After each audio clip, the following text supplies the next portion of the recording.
తర్వాత నాకు చాలా సంతోషమైందని చెప్పేసి చెప్తాను. మనం ఇన్వైట్ చేస్తే కొంతమంది అన్ని ఏదో దావత్లకు వాటికి ఇన్వైట్ చేస్తూ ఉంటారు. ఇన్వైట్ చేస్తే చూద్దాం అని చెప్తున్నారు.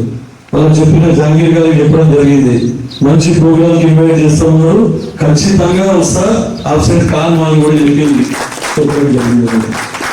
ఎందుకంటే ఇట్లాంటి నాకు ఎడ్యుకేషన్ మీద కానీ హెల్త్ మీద కానీ ఇట్లాంటివి చాలా నాకు ఇంట్రెస్ట్ తో పనిచేస్తూ ఉంటాయి.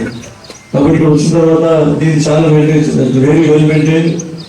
మన జగదీష్ గారికి నిజంగా కూడా ధన్యవాదాలు చెప్పుకోండి. बहुत शुक्रिया आपको, बहुत अच्छा वेल मेंटेन्ड है. తర్వాత ఎందుకంటే మనం అన్నిటికంటే ముఖ్యమైన దేశం, మనం ఏది చేసినా కూడా ప్రైమరీ మనం రైపల్లిలో పుట్టి పెరిగిన నారాయణఖేడ్ నియోజకవర్గమైనా తెలంగాణ రాష్ట్రమైనా ఎక్కడైనా భారతదేశం ఫస్ట్. నేను ఎందుకంటే మా వాళ్ళకి చెప్పినాను, అరే మన ఏరియా పిల్లలు ఎందుకు వస్తున్నారు, అందరు ఎక్కడికి హైదరాబాద్కి ఎక్కడికి వస్తున్నారు, అది నా ఏరియానే ఇది. కానీ ఎందుకు వేస్ట్గా తిరిగే బదులు ఇటువంటి ట్రైనింగ్ తీసుకుంటే దాంట్లో ఒక ఉపయోగం అవుతుంది, వాళ్ళ జీవితాలు బాగుపడతాయి, ఉద్యోగాలు వచ్చే అవకాశం ఉంటుందని చెప్పేసి చెప్తాము. ఎందుకంటే ఈసారి మనకు పోలీసు ఉద్యోగాలు కూడా నారాయణఖేడ్ నియోజకవర్గంకు చాలా రిక్రూట్మెంట్ అయింది.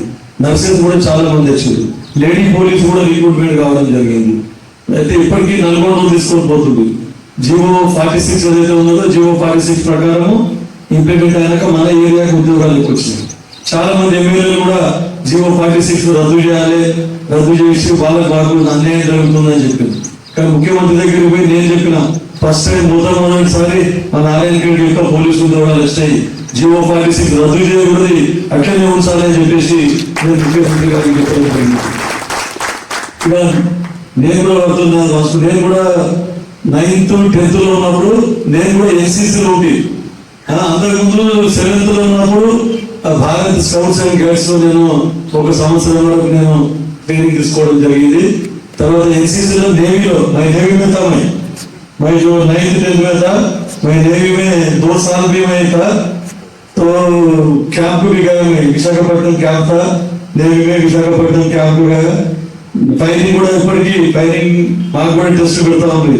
అన్నూర్ ఉలూమ్ కాలేజ్ అని హైదరాబాద్ లో అన్నూర్ ఉలూమ్ కాలేజ్ లో నేను కూడా ఫైరింగ్ ట్రైనింగ్ పోతుంది. తర్వాత కాంపిటీషన్ పెడుతుంది, కాంపిటీషన్ పెట్టినప్పుడు దాంట్లో కూడా నేను పార్టిసిపేట్ చేయడం జరిగింది. నా దగ్గర బి సర్టిఫికేట్ ఉన్నది, ఇంకా ఎన్సీసీ బి సర్టిఫికేట్ నా దగ్గర ఉన్నది. మీకు అందరికి ఎందుకంటే స్ఫూర్తి రావాలని చెప్తా ఉన్నాను. తర్వాత ఎగ్జామ్ రాసిన వల్ల షార్ట్ సర్వీసెస్ అని మిలిటరీ ఎగ్జామ్ ఉండే, అంటే నేను డాక్టర్లకు వేరే ఎగ్జామ్ ఉంటుంది. ఫస్ట్ డైరెక్ట్ సెలక్షన్ క్యాప్టెన్ గా సెలక్షన్ ఉంటుంది. నాకు డైరెక్ట్ ఎగ్జామ్ పాస్ అయితే క్యాప్టెన్, పోయినా ఎగ్జామ్ పాస్ అయినా సెలెక్ట్ కూడా అయినా. యూపీఎస్సీ ఉండే, యూనియన్ పబ్లిక్ సర్వీస్ కమిషన్, ఢిల్లీలో టెస్ట్, ఢిల్లీలో ఎగ్జామ్, దానికి కూడా పోయినా ఢిల్లీలో ఎగ్జామ్ రాసిన, అది కూడా సెలెక్ట్ అయినా. యూపీఎస్సీ కూడా సెలెక్ట్ అయినా. రెండు కూడా నాకు మిలిటరీలో వచ్చింది, నాకు సికింద్రాబాద్ పోస్టింగ్. తర్వాత యూపీఎస్సీలో కూడా వచ్చేది రైల్వే డిపార్ట్మెంట్ లో నాకు డాక్టర్ గా జాబ్ వచ్చింది. కానీ నా అంబిషన్ వేరే ఉండేది, మా నాయన అంబిషన్ వేరే ఉండేది. ఈయన మన ప్రజలకు సేవ చేయాలి అని చెప్పేసి, మన నారాయణఖేడ్ మన ప్రజలకు మనం సేవ చేయాలని చెప్పేసి ఎక్కడో ఒక చిన్న కోరిక కూడా ఉండేది. మా నాయన ఎమ్మెల్యే ఉండే, రాజకీయంగా నాకు కూడా ఏమైనా అవకాశం వస్తుందేమో అని ఆ రోజే నేను కలలు కన్నా. అందుకే జాబ్ జాయిన్ కాలేదు. జాయిన్ కాకుండా కష్టపడ్డాక ఈరోజు 10 సంవత్సరాలు కష్టపడితే ఈరోజు నాకు అవకాశం వచ్చి ఎమ్మెల్యే కావడం జరిగిందని చెప్పేసి మీ అందరికీ కావాలన్నా మీ అందరికీ కష్టపడినా కావాలి. కాబట్టి మీరు కూడా ఒక దృక్పథంతో ముందు చూపుతో దేశం గురించి మీరు వచ్చే ట్రైనింగ్ పోలీసులో కానీ సిఆర్పిఎఫ్ లో కానీ మిలిటరీలో కానీ ఎక్కడ ఉద్యోగం వచ్చినా కూడా చాలా సంతోషం. ఎందుకంటే మీకు ఈ ట్రైనింగ్ చాలా పనికి వస్తుంది.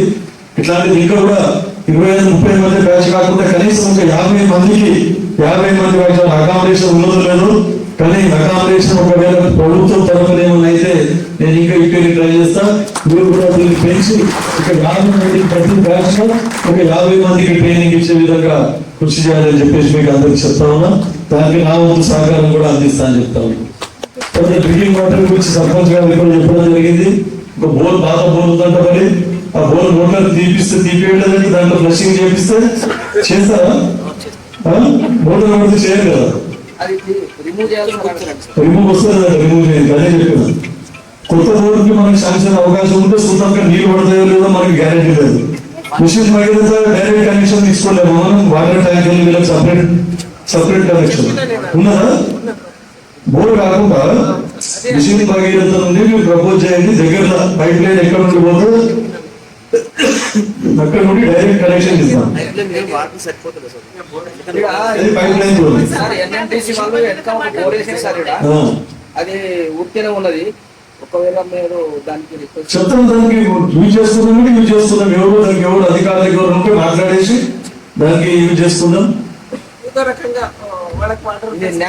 వాటర్ ఫెసిలిటీ అయ్యే విధంగా ఖచ్చితంగా త్వరలోనే, అంటే మీ టైం బాగుంది కానుకుంటే ఏదో తొందరగా నేను మీ డీల్ ప్రాబ్లమ్ సాల్వ్ చేసే విధంగా నేను ఖచ్చితంగా కృషి చేస్తానని చెప్పి చెప్తాను. ఇక వాకింగ్ ట్రాక్ ఎంత అవుతుందో ఖర్చు ఏమవుతుందో దానికి ఎట్లా చేస్తారో నాకు కూడా స్పోర్ట్స్ వాళ్ళకి కూడా ఉంటే తెలుసుకోండి. స్పోర్ట్స్ వాళ్ళు ఉంటే మీకు పీటీస్ వాళ్ళకు లేకుంటే జగదీష్ గారికి ఏమైనా తెలిసి ఉంటే ట్రాక్ అందరికీ ఉపయోగం అవుతుంది, గ్రామస్తులకు ఉపయోగం అవుతుంది, అందరికి ఉపయోగం అవుతుంది. కాబట్టి దాని గురించి ఏమన్నా అంటే గ్రీనరీ పెంచుతారా, గడ్డి పెంచుతారా, లేకపోతే సపరేట్ సిసిఏబి అన్నా లేక టైల్స్ ఏబి అన్నా ఎట్లుంటుంది దాని ఎస్టిమేషన్ మరి ఎట్లా చేస్తారు? वो ट्रैक बनाने के वास्ते क्या चीज जरूरत है देख लो, देख लिए तो मैं गवर्नमेंट की तरफ से मैं प्रोवाइड करने के वास्ते करूंगा जरूर. इमीडिएटली वाटर फिल्टर है आपके पास? वाटर फिल्टर है?